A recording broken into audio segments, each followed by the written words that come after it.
శ్రీకాళహస్తిలో వాయులింగం. అందుకే ప్రాణము ఉన్నది ప్రాణము పోయినది అంటే భవతి వీడున్నాడు అనడానికి ఏమిటి గుర్తు? ఊపిరి.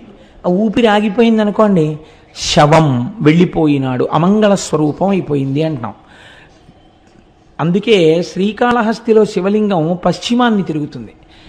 అక్కడ పశ్చిమాన్ని తిరిగితే గుర్తు ఏమిటంటే పశ్చిమం సూర్యాస్తమయం. శ్రీకాళహస్తి వెళ్ళి నమస్కారం చేసినటువంటి వాడికి ఆఖరి ఊపిరి నడుస్తుండగా ఈశ్వరుడే ఆ ఊపిరిని భగవత్ సంబంధమైన నామముగా మార్చి వీడు చిట్ట చివరి ఊపిరిలో ఈశ్వరనామం చెప్పాడు కాబట్టి వీడిని నా పాదాల దగ్గర పెట్టుకుంటున్నానని తాను తీసుకుంటాడు. కాబట్టి పశ్చిమానికి తిరిగి శ్రీకాళహస్తిలో ఉంటాడు. అంతర్లీనముగా అది మనకి జరిగే ప్రయోజనం అది వాయులింగం. కాబట్టి కంచియందు పృథివీలింగం, జంబుకేశ్వరంలో జలలింగం, చిదంబరంలో ఆకాశలింగం, శ్రీకాళహస్తిలో వాయులింగం.